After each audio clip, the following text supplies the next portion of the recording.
I said, empty your mind. Be formless, shapeless, like water. Now you put water into a cup, it becomes the cup. You put water into a bottle, it becomes the bottle. You put it in a teapot, it becomes the teapot. Be water, my friend.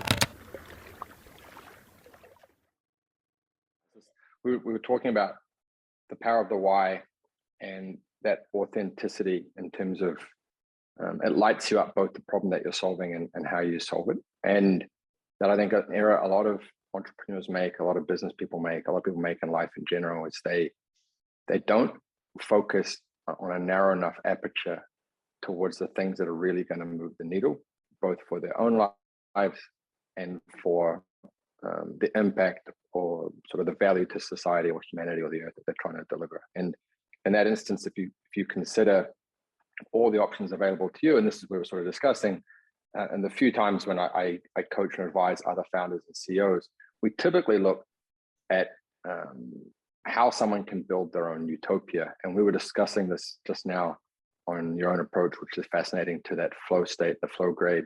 Something must be challenging, something must be enjoyable. And I think when you look at most founders, entrepreneurs, they're typically an unusual combination of a number of different strengths. And it's unusual in that they're in the same human. And I think that if we were to build a chart and we were to list on one side how you feel energetically in any given activity, and then down one side, so from totally energizes me down to I literally hate my life, and we draw on the other side your true ability to be world-class at that activity. And I think over time, the true power of entrepreneurship is you get to build for yourself a utopia whereby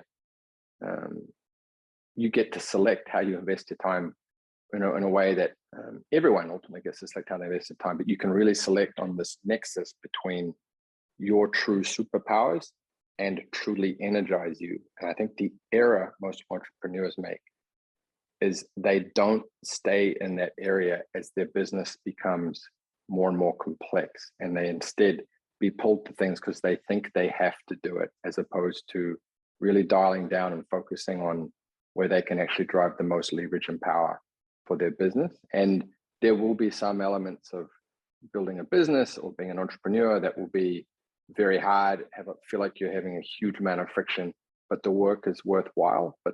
And you have to work on it, such as me and working on being a leader and communicating, and the degree of which my communication needs to upskill to lead a much bigger organization is huge. I think it's really important that people focus ultimately in their own entrepreneurial journey in where they actually have that flow state, where they're both world-class and it energizes them and they can really push into their superpowers. And I think a lot of folks go like this on their activities. You kind of have to in the early days. You're wearing all the different hats as you try to get your business off the ground. But if you kind of sit there and think about where you can add the most value and also be the most energized, that's the nexus you want to be playing for in terms of where you begin to focus your activities as your business gets bigger and bigger. And you recruit the people who are world-class and energized at all these other parts of what you're trying to do. And one of the lessons I made was I was too slow to do that. Do you remember the hardest no you've ever spoken? Like the biggest opportunity you've had to let go in order to focus? So every day there is a temptation to go do something different and new. And every day I turn and say, what is the biggest impact I can make in the lives of our customers? And every day we look to narrow the focus. And that's a lot harder than it sounds. It's so much harder than it sounds. So the no to myself, to have the awareness to both look at opportunities and think about them, and then have the discipline to continue to focus on the one that is most likely to compound and make the biggest impact, is a lot easier than it sounds. Sorry, not harder than it sounds. It's a lot easier than it sounds.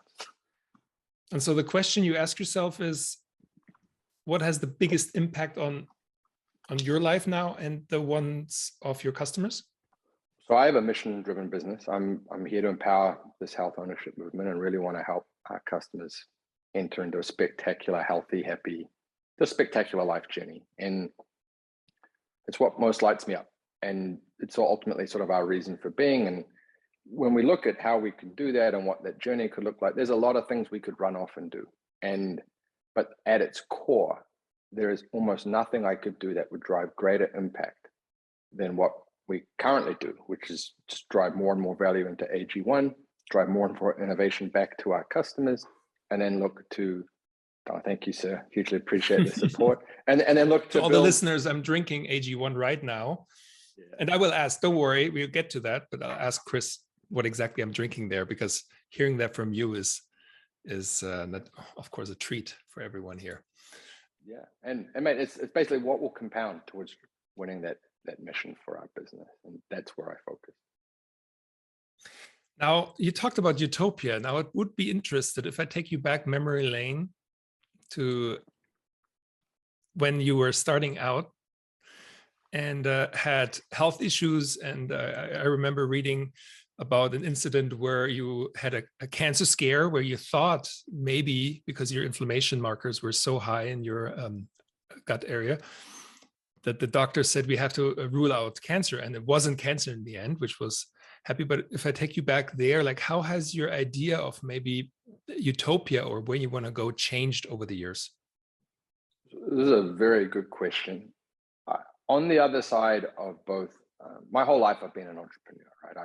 I've been just, it's just been a journey from like the age of 9 has been when I first began transacting and trying to deliver value for people in an entrepreneurial way. And that's a story probably in and of itself. But I think for a lot of times, a lot of the passion has been health and fitness and health and wellness and really trying to empower people. And in the middle, my very first sort of proper business was a nutrition business.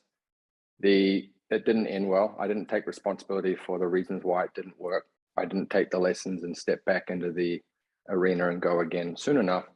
And I kind of felt sorry for myself, and I had a long period of not taking action towards my dreams and what I really wanted to be doing with my life. When I first started going back into doing things, I saw how can I sort of drive for time and financial freedom that was in a real estate business, doing up and selling houses. And there's nothing wrong with that business. It's a great business. It's time and tested. Everyone needs a place to live. It just wasn't what my passion was. And on the other side of ending up very sick, by 2008, I was many years into 4 or 5 really bad upper respiratory tract infections a year. The terrible digestion. It was really, really bad. And I got tired of it. And despite sort of many, many years of having read, studied, practiced, and worked in some format of health and nutrition and personal trainer for a while, and I'm thinking that I knew a whole lot about what was nutrition, I was pretty shocked on the other side of a really staggering investment in every blood, stool, saliva, urine test you can possibly imagine, to find that I really wasn't absorbing nutrients properly. And to your point, I had staggering inflammation markers in my gut, and they ultimately wanted to rule out cancer. And it wasn't cancer. Their solution was to take me off all food and put me on an IV for a couple of days, then into a pretty rigorous elimination diet. And then they had a supplement regime customized to my blood biochemistry that ran to 50 pills a day and about $100 US a day. And I began thinking hard on, 1, most of what we think we know about nutrition is wrong, and 2, there's got to be a better way. But in my own head, where I went to was, I'm going to solve this problem for myself. And then I have this simple 3-tiered belief. And I think people should focus and invest in their own health. People should focus and invest in their key relationships. These are the humans that mean the most to you in your life. And people should focus and invest their time with purpose and meaning. There's no practice life. You have one life. So do the work that has meaning and purpose for you. And that might change over time as interests change. But you want to be investing your most precious resource pretty much in that 1, 2, 3 order.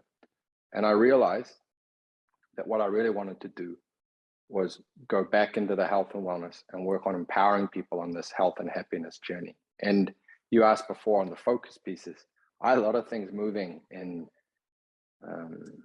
when I was sort of trying to rebuild my life out of a lot of challenges around bankruptcy and some pretty dark times and some depression. And what I'm most proud of, probably till this day, is the decisions I made were the long-term decisions, even when things were really tough.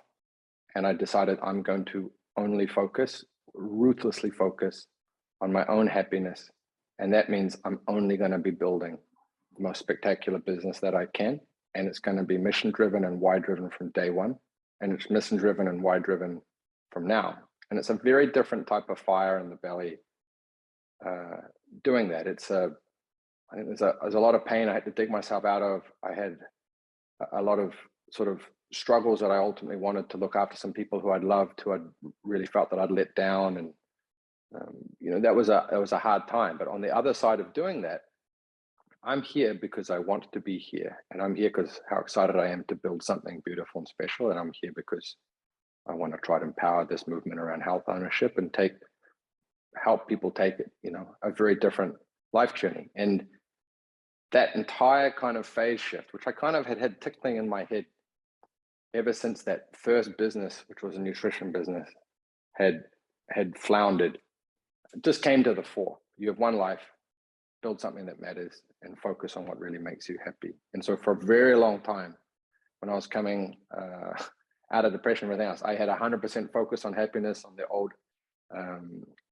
original AG1 pouches. I signed my emails that way for a long time. And it was just, I'm living this.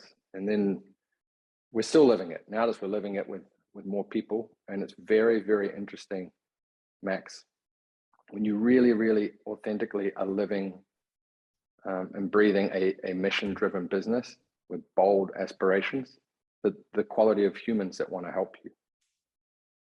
It's amazing. Yeah, I just remember because I just saw that, by the way, and you asked, you're the first podcast guest. I love the question. When we jumped on the call, Chris asked me, Max, what is your vision? And actually I wear it on my shirt. And Chris, already now, I would love to send you one. It says "Go for Flow." It's by an artist from Switzerland.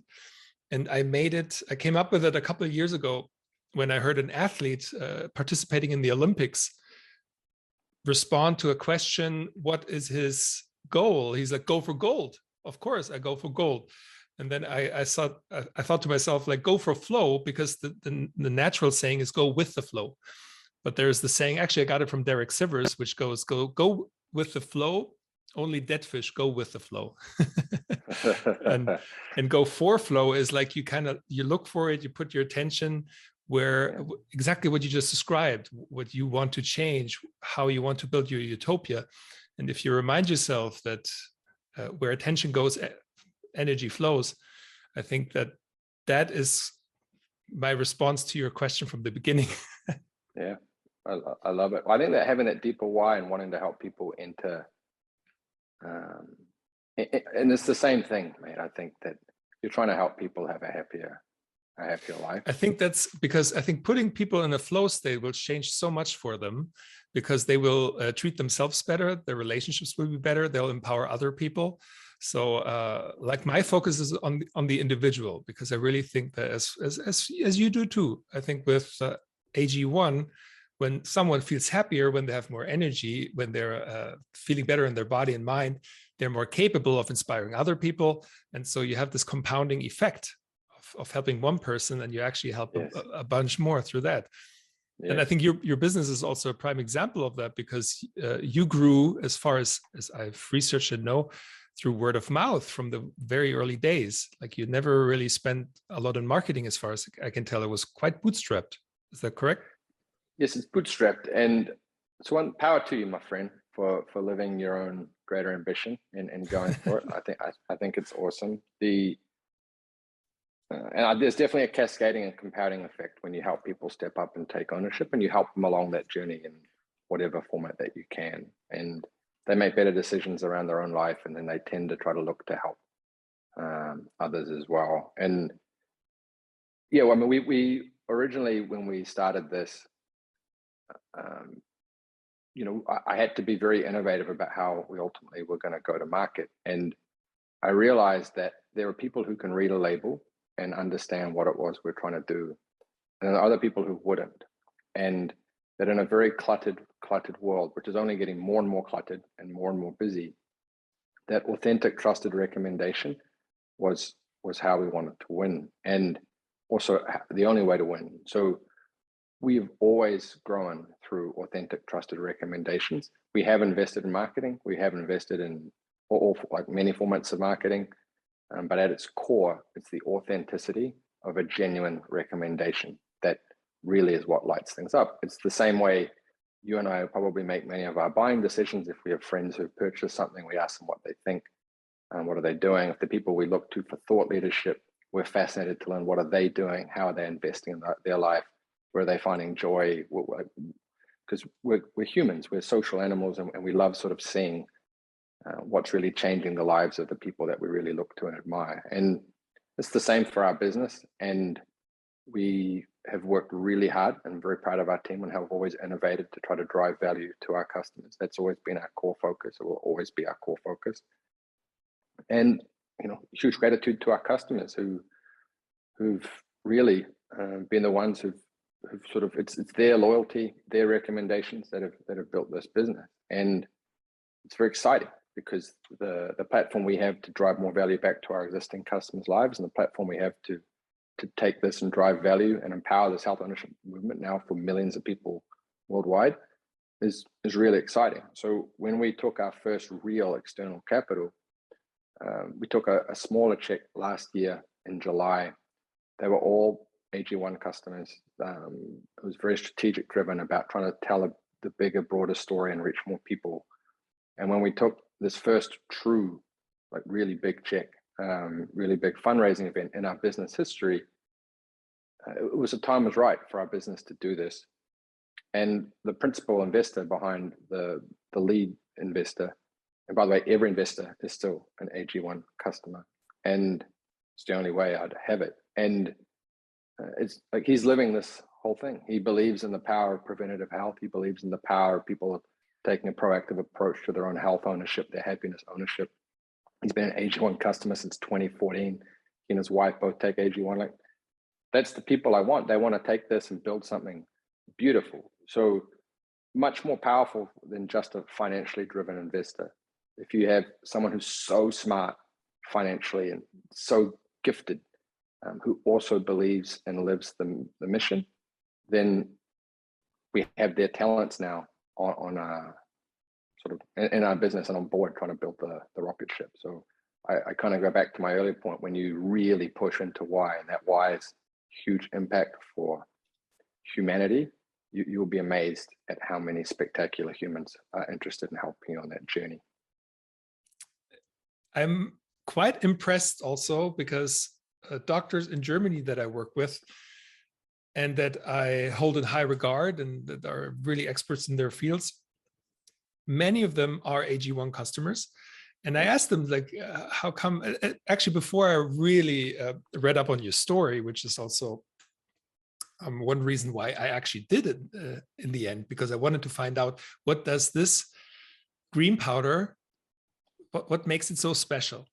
And experts in their fields are fans of the product. And so I looked into it, and it actually came always back to your story, because you had this pain, you solved it for yourself, and you wanted to create the best green drink there is in the world. And you invested pretty much everything. I mean, you found yourself at a point where you were in debt. You had the product, it wasn't being sold yet, but the vision was already there.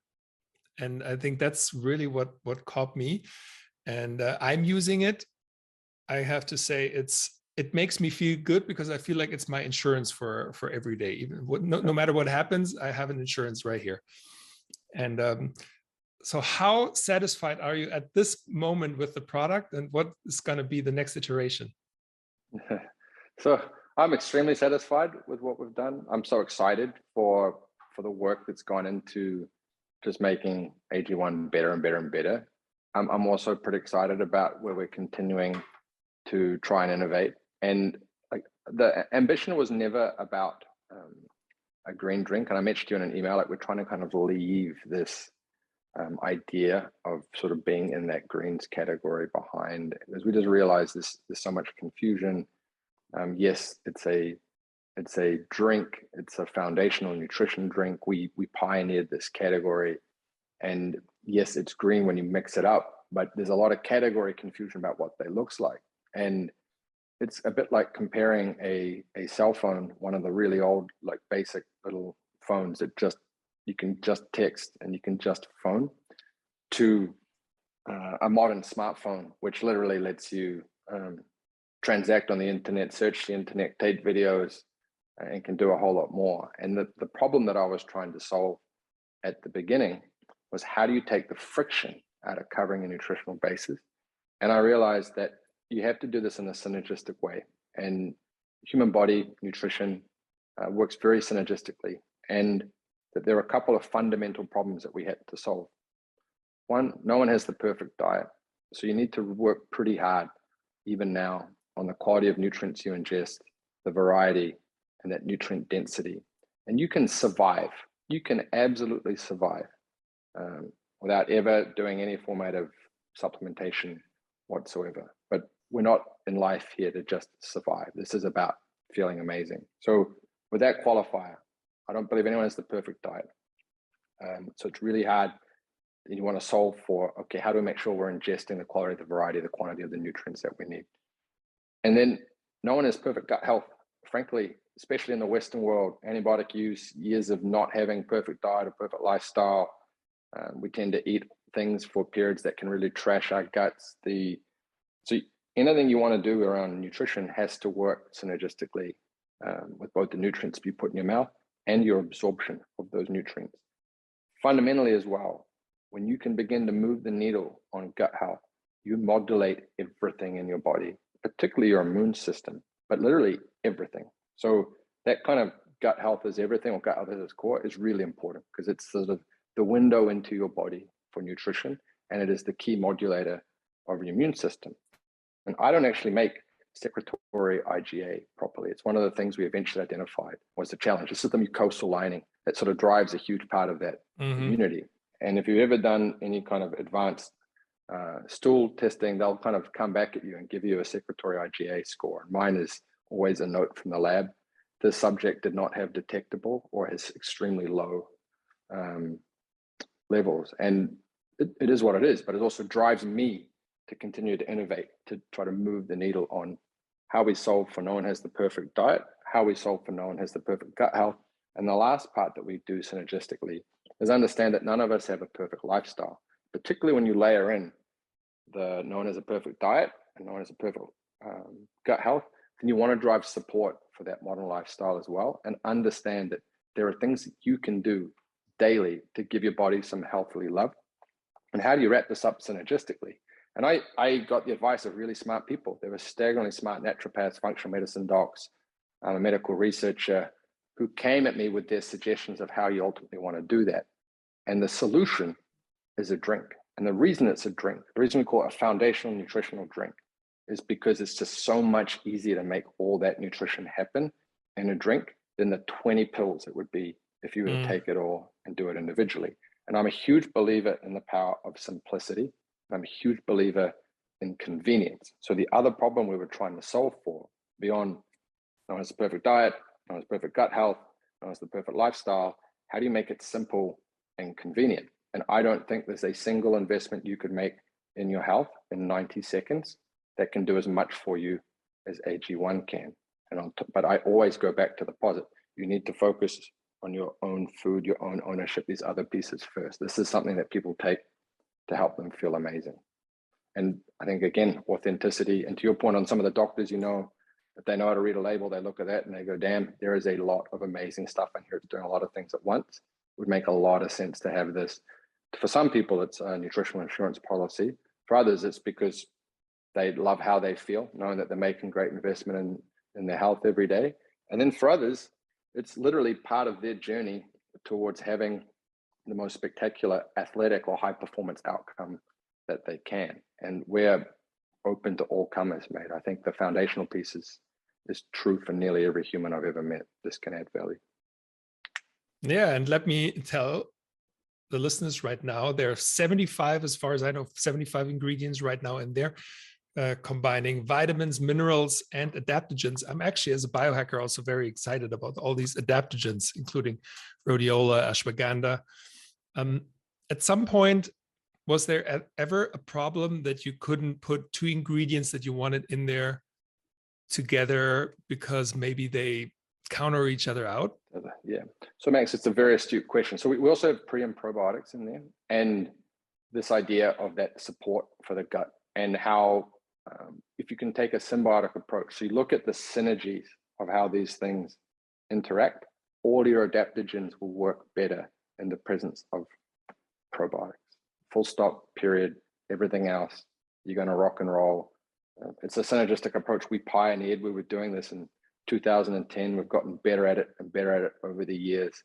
It's always amusing for me to bump into people as if it's some revelation that improving your gut health, and also giving your gut what's known as requisite variety. I used to call it nature loves variety, but it's this principle of a variety of different phytonutrients and nutrients to feed a diverse gut biome, which subsequently improves basically how everything works in digestion. So for us, we know that because it's going to be sitting in a powder together, stability is an issue.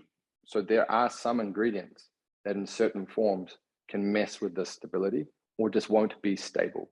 And obviously to us, it's very important that if you buy AG1, it's amazing when you put it into that glass or your shaker and pound it. So there have been many, many, many, many instances where we've gotten so close, and it's so much easier to formulate than it is to pull off the execution. And we've realized that we can get it in at the quality we want, but we won't do it because it'll compromise on our stability over a period of time. And that's part of the fun and challenge of being on our R&D and innovation team, mate, is because they're thinking about that every single day. I think there are 13 different variants right now being tested, tried, and looking at a few different things. So the next iteration is going to be very cool, and I'm pretty excited, but we don't let out of the bag exactly what those are until after they come out. And in fact, most of the time, a bit like, I don't know if you're an iPhone user. I know in Europe, there's more people who have both, but like your iPhone, every year, it just gets better and better. They do a lot of updates that maybe you're aware of. They do a lot of updates that maybe you're not aware of.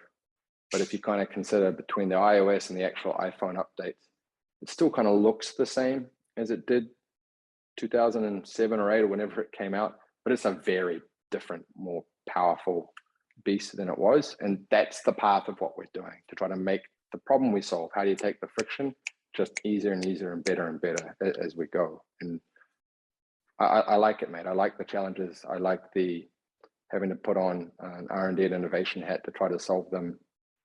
But yes, to answer your question, there have been many times where we wish we could have gotten a couple of other things in there, but they won't hold for stability.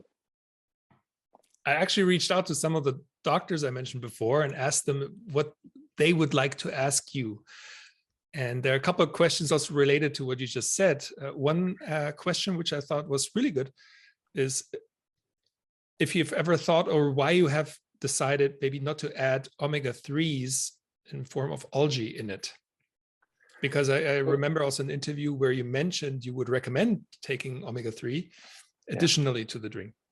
Yeah, so I think for omega-3, so for those who are omnivores, you want a pretty strong bolus of omega-3 in your diet. You're going to get those best generally from some marine source in terms of if you want a concentrated version. If you try to put fish oil into a powder, no one's drinking that. Full stop, period. And also it just doesn't work. You're talking about a multi-gram dose in an oil in a powder. It doesn't work. In terms of marine algae, I don't think for those who are omnivores, it wouldn't make any sense to try to layer it in. Bioavailability is pretty poor on the marine algae. You need a really big dose to try to make it drive sort of to move the needle around sort of your essential fatty acids. And I think that's better taken in pretty big doses directly by those who are looking to get that because they're not, for whatever reason, going to get it from a marine source. Okay. So it wouldn't be a foundational piece for everyone in AG1. I see. Does that answer that question? I think so. I mean, I could imagine, because you iterate so much, that in the future there might be some form of algae, or maybe even some DHA or EPA in some form, or maybe even a precursor in there to give the body the ability to build it. Well, so I mean, by the nature of being essential, it has to be supplied. I mean, that, like, I use the word essentialism a lot because it's an ethos, it's a psychology we have, but by nature of being essential, it means it must be supplied by the diet. So not to conflate those two terminologies. And I mean, when it comes to DHA and EPA, I think everything from looking at the amount of DHA and EPA a mother has in her diet when pregnant and realizing it directly impacts brain size. I mean, these things are pretty important to get. It's just, I don't think the vegetable sources would layer in any significant way right now to make sense in AG1. It's a good question. I recommend getting that separately. I mean, the promise we make with AG1 is for a product that you would take to lay yourself up for foundation nutrition. We're not going to sit there and sell a whole bunch of other products. We're going to try and get them into AG1.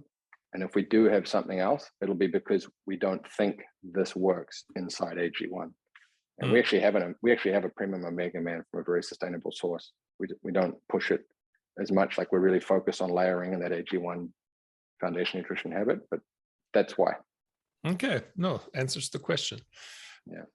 Another question that came from another doctor was, and it's a bit not so specific, but how did you succeed in making it so good for the gut? I know your personal journey started with a gut problem as well, but it's pretty hard, according to that person, to get a product like that right, that most people actually take it well. And from the experience also from her patients, AG1 is very good for the gut. Like, nobody really has issues with it. Like, was that accidental, or did you iterate a lot? It's intentional. Like we mentioned, like the gut is at its core. So nutrients in your mouth, then the gut, and you can be in the mouth and never absorbed in your body. And you can also do a lot of things that will really inflame the gut, which has a compounding corresponding effect to messing up the rest of your body. And I think anything that it takes this approach, and we pioneered a symbiotic approach, or this idea of combining nutrients, the various things you need to absorb those nutrients, and directly prebiotics and probiotics to try to layer it in.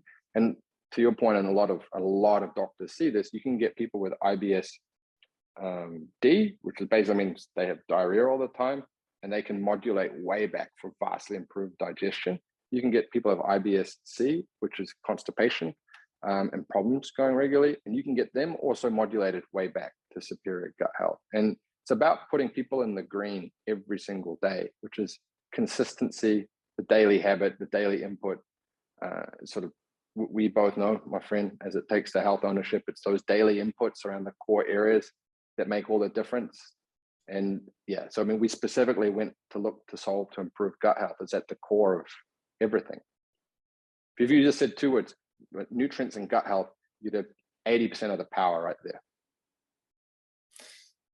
Chris, that I just thought of another question I would love to ask you, which is, I feel a lot also in my environment, it's really hard to inspire people to take action on their health if they don't have a pain. Like, also in the German biohacker scene, there are a lot of people that either experience pain, could be mentally, could be physically, and then they're willing to change. Have you experienced, or have you discovered any method to have people take action before they actually experience a period of pain? So I think the awareness of a problem, right? And pain ultimately is a very clear awareness of a problem. And I think for other folks, they're in different cultures, and I think in Germany, like, fewer people are looking to try to make themselves feel amazing through some format of supplementation or some other product that they take. And there's that area, well, if I'm not sick, why would I take this? And I think it's generally that answer around like the awesome life. And I mean, you can flip this on its head and say, like, what business are we really in? I'm in the business. I feel very grateful to be in this business of helping people to feel amazing and be happy and have a spectacular life. I have no interest in the hard sell. I have no interest in trying to beat anyone over the head of it. It's like, look, if you want to come, try, take it every day. You'll feel amazing that you're doing something great for yourself every day. To your point, you're going to have that sense of confidence and nutritional insurance. over a period of time, over 90 days, 100 days, like even if people who aren't nutrient deficient, don't have a messed up gut and are living a beautiful life, because those are the people, like the folks who do have a messed up gut or have some nutrient deficient, they're the ones who feel something very quickly, but that's not the bulk of healthy humanity. It takes a while. These nutritional impacts compound, they compound and get better over time. But once you start crossing 90, 100 days, most people, if they stop, are like, wow, I don't feel as robust. I don't feel like my immune's being supported. I don't have the same clarity with thought, and my digestion is going backwards again. And, you know, it's sort of about moving the needle every day with the inputs you take towards having that amazing, spectacular life. And to your point on they don't have the pain, is the awareness that missing out on that spectacular life might be something that they want to think about. But right now, I think, you know, I think, and it's this cultural, I don't think as yet there sort of is a huge cultural driver the way there is, say, in North America or even China with Chinese herbs and Chinese medicine, on things you can do daily as inputs, try to modulate the needle. And in some cases, people are looking for a silver bullet or a magic bullet, right? That's not the business we're in. And I think in others, they're recognizing that, yeah, you can do these things. And not only do you feel amazing about yourself, that you've made this investment in your health every day. And that's a huge thing for a lot of people.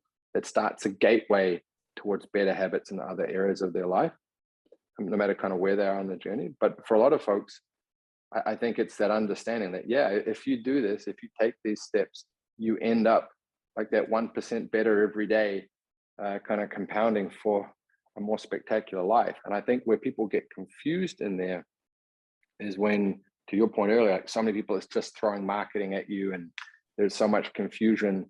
And this is why, like, our entire ethos is around simplicity, take an essentialist approach, focus on a few things every day that truly move the needle, start there, do them consistently, and watch the magic happen as sort of your health just gets better and starts to compound. And we work with a lot of functional medicine docs. We have some pretty amazing advisors. And I remember one of them saying, most people don't know how unhealthy they were until they've felt what really healthy really feels like. Mm. And also, I think what you really succeeded with AG1 is whenever I drink it, for example, I'm kind of being reminded also of who I want to be as a fit person and how I want to behave. And it reminds me all the time and inspires me actually to, yeah, be active, go outside, be the person that I want to represent to the world. And that's, I think, the biggest achievement for the company, because it's exactly what you said. It's not a silver bullet. It's not a shortcut to say, I can live unhealthy. I just drink AG1 and I'm good. But it's much more than that. And I think you really succeeded. And that's my feedback as a customer, in putting that image, that philosophy into your product. Yeah, I mean, the idea is that there is an aspirational element to it. And to your point on when people find that they're entering their own flow grade, like when they're starting to get into that flow, you see a cascading or compounding effect in other areas of their life. We have AG1 customers who are literally just beginning their health ownership journey. And I got an email the other day from a woman I've known for years who tried some early AG1 iterations, saying, I was in the gym this morning. There's always the same people in there every day in my apartment building. And for the last month, there's been this new guy. He's really overweight. He's in his late 40s, but he's sitting there with a smile on his face and he's just putting in 20, 30 minutes every day. And she went up to me and she said, hey, I'm really curious. Like, what is this change? I'm really excited to see you in here. And he said, look, I'm feeling amazing. I know I'm doing something great for myself with this green thing he had in his AG1 shaker. And I know that I'm doing those inputs, and I've decided to take more ownership of that journey. So it's just his burden is 20 minutes of movement every day, AG1. But I bet you that guy's starting to make healthier buying decisions around food. I almost guarantee it. Like, he's on the journey. And we want to help people realize, like, wherever you are, I mean, we literally have Olympic gold medalists who want to go for another gold medal. When we have Lewis Hamilton, like, holy shit, man, like, talk about focus and being in flow for 3 hours at, whatever their crazy heart rates get up to, while they're flying a car around the circuit. And you guys probably all love Max, your other namesake, and everyone else, but let's face it, they're phenomenal how they're in that zone. So we have Lewis at one end of the spectrum, takes AG1 every day. And we have others like that gentleman just starting on their journey. And that's exciting to me, because we kind of want to take everyone on that journey, because that gentleman who takes more ownership of his health, I've never, ever, ever met a single human who didn't take ownership of their health and improve their happiness. And I think that's the other part that we should probably discuss at some point too, is that happiness layer around health. And I don't think you can truly separate the two. They're not separate. They layer in with each other. Also biologically, for sure, you need the ingredients to make hormones that allow you also to feel good. Yes, and there's a two-way relationship between happiness and the gut and the brain and the gut. And the gut can hugely modulate your mood, your happiness, your ability to enter a flow state, and your own happiness and the activities you take psychosocially can massively impact your gut and even your digestion. It's incredible. And I think we're at the early stages of understanding that, but work on both your happiness and your gut health at the same time. And I think you'll just find that they both get better. Okay, guys, to you who are listening right now, a short intermezzo, because if you right now want to try this drink, of course, want to find out more about AG1, about Chris, go to the show notes, flowgrade.de/AG1, very simple. And you can find out more information about Chris's company, about the ingredients in the drink, and how to get it as well. And also, if you like what we're talking about right now, take a screenshot right now on your phone and post it on Instagram, on Facebook, with at Chris Ashenden, I think, on Instagram. Right? I'm Chris Ashenden. Chris Ashenden. Yeah. Okay, Chris Ashenden, I think it was maybe the Twitter handle or something, but you will find him. I did. It used to be. So you'll find it. Chris Ashenden, you'll find me. And I think it's still at Athletic Greens. Correct. Because we always like to hear if you like what we're talking about. And Chris, I have a couple more a bit personal questions to you, which I'm also interested in. I would love to start to hear about your current routine, because we're right now, the whole world is going crazy. Everyone is kind of like thrown out of their maybe daily routine. Has your routine changed in response to the current maybe inability to go to the gym regularly? Do you do more from home? Can you take me through a normal day in your life? Sure. So I built this business fully remote, so I would have location independence, and we've been fully remote, fully distributed from day one. So my routine, I'm happiest when I have the first 2 hours of the day for myself. And I like to make an investment in myself every day. One, I just feel amazing, not surprising. Well, we do that with AG1, but also I like the time to make that investment. And my routine is pretty standard.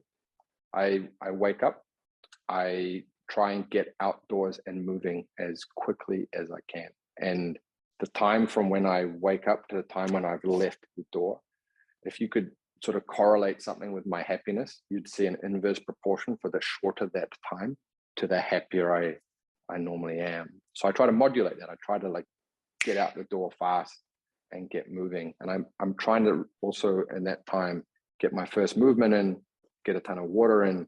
I want to get as much natural light into my eyes as I can early. The harder and more strongly you can set your circadian clock, the better you're going to sleep, the better you're going to feel, the more alert you're going to be earlier in the day, the more calm and relaxed you're going to be later in the day. And it has a lot of feed forward mechanisms. So I try to get out, get both movement, light, water, and then it's AG1 time. And on some days that's a pretty intense training session, like today and yesterday, and tomorrow will be a walk. And I'm happy with that. And then I typically, when I'm well rested, will go quite a few hours beyond that until I would break what would be considered a fasted window, at which stage I'll have my first meal of the day. And that morning routine is really what sets you up, I think, for the later day routine. And it's the two parts that I think you want to take ownership of, because I believe you got to have discipline around when you're cutting your head off. Not you're cutting your head off, but you're cutting your mind off from it relates to all the craziness that's going on in your day. So I have a Google Doc I call Mind Dump. I have a notebook, and when it's kind of time to finish, I try to get as much of what I can down onto that document or that notebook so that I'm done. And then I really try to step away from looking at anything that's going to trigger crazy work sort of stimulation. So email, Slack, finished. In the last hour or two, I kind of wind down. So I try to have at least 3 hours from my last meal till I go to bed. I try to remove stimulation. In the last 30 minutes, I have a set routine around reading fiction in a low light area, typically with some format of blue light blocking. And then it's sleepy times. So that's kind of the rhythm. It's baked in. COVID doesn't change shit. It just means the ability of where you can go exercise gets modulated pretty significantly. Obviously, for some of your listeners, they're going to be in cold. They're going to be up north in the winter, and so sort of your ability to get both movement and light will be constrained by climate to some degree. Although I'm sure there's plenty of your listeners who would be like, get out in the ice, get out in the snow, and enjoy it. But yeah, the harder you can set that body clock and that rhythm, the better everything's going to sit. Actually, I wanted to show you something because I was recently featured in a German magazine, and this is something I like to do in the winter. I'm showing Chris right now an image of me skiing in underwear. I love it. which is something. I have the Nordic genes because cold really is not like I crave it actually. So really? It's something which is my girlfriend is from Portugal, so we are very different in that. So imagine. So yeah, but that's one thing. That's awesome. Yeah, I love it. So that's I love it, man. That's my routine. Right. Good, thank you. That's cool. You said fiction, also out of personal interest. Is there any the book that you would recommend right now? Something that you read that really caught you? So I like to read all sorts of fiction. Right now, I'm rereading Dune for maybe the 4th or 5th time.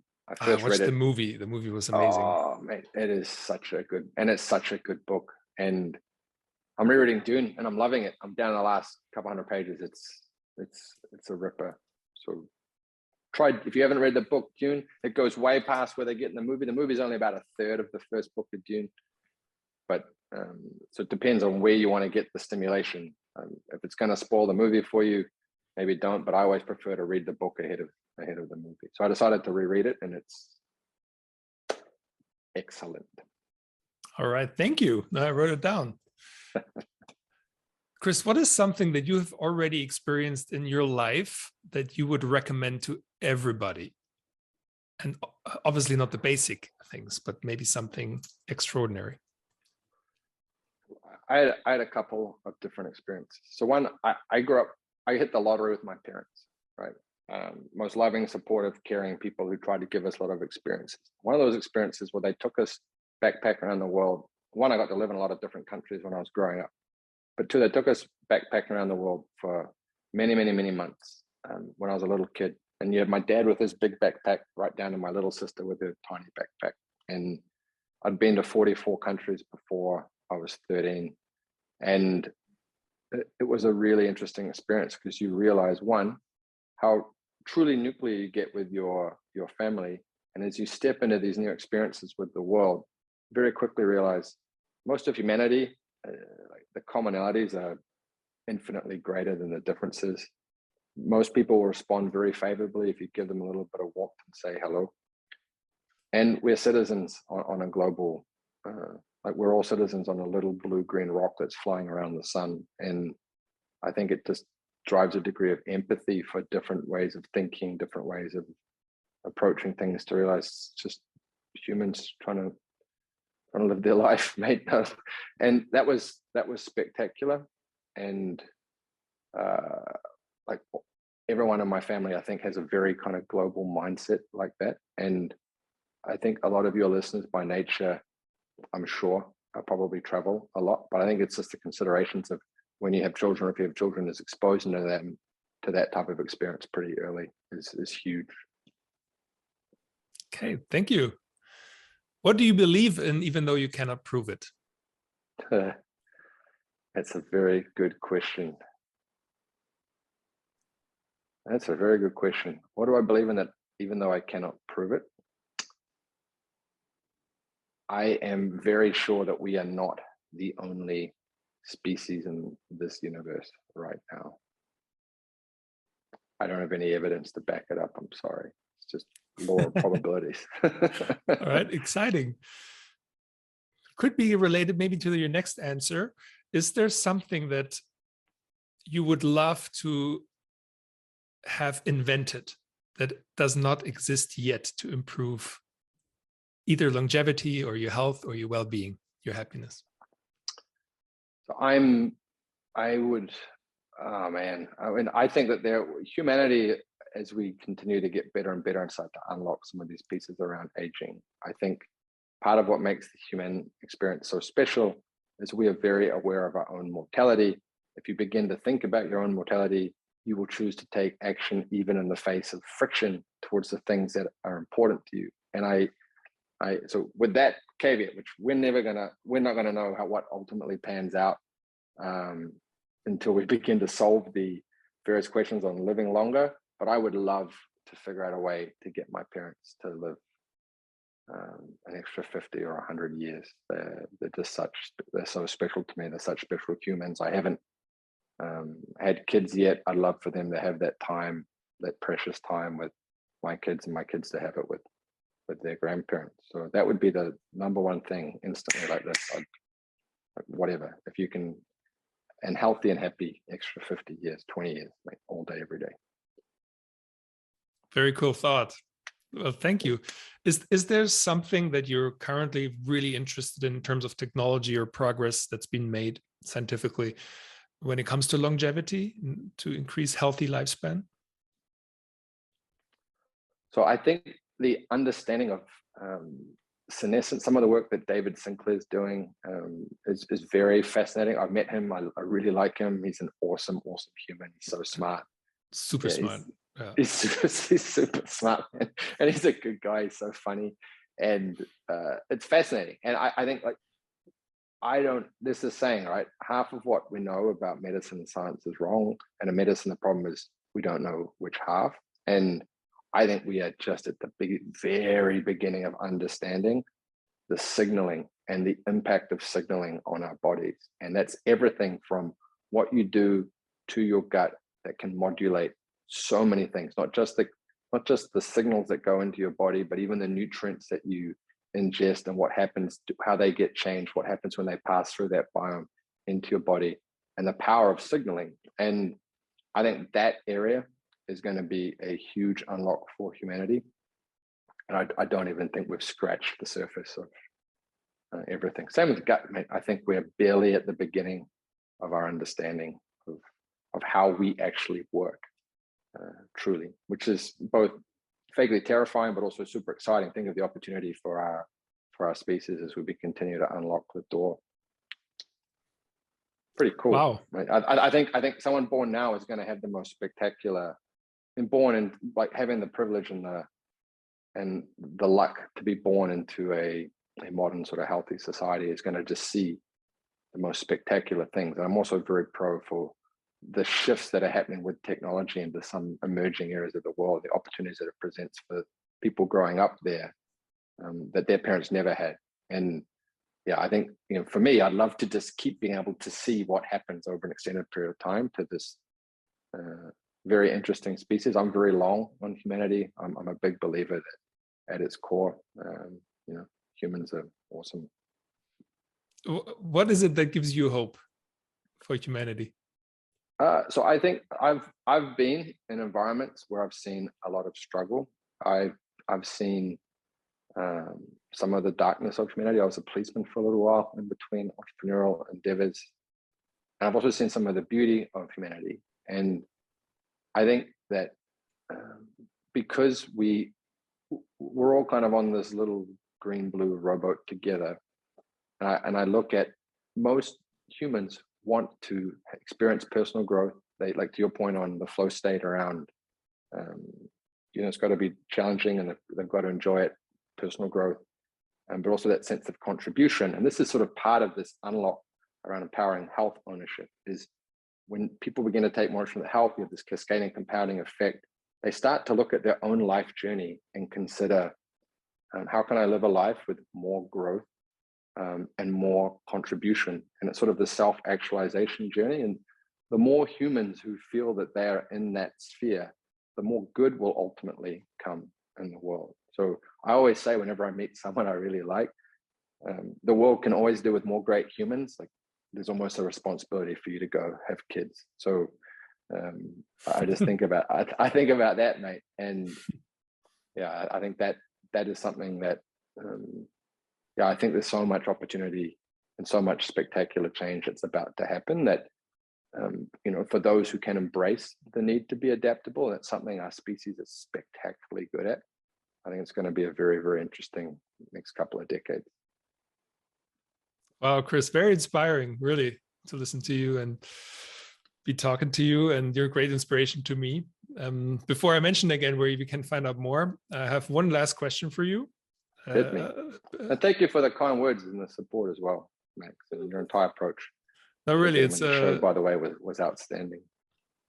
Thank you. No, it really comes from, yeah, I have goosebumps right now, because it's like, this is what I really enjoy. What puts me into flow is to be able to be talking to you for an hour and a half, and yeah, pick your brain. And yeah, the last question I would like to challenge maybe a little bit, because you're a very brave, audacious entrepreneur, visionary, very successful with your company and everything.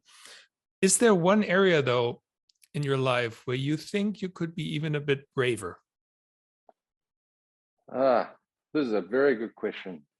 To the extent that we're being brave, bold, and audacious, I think we could be bolder, more brave, and more audacious in literally every single area of my life. So how that manifests itself,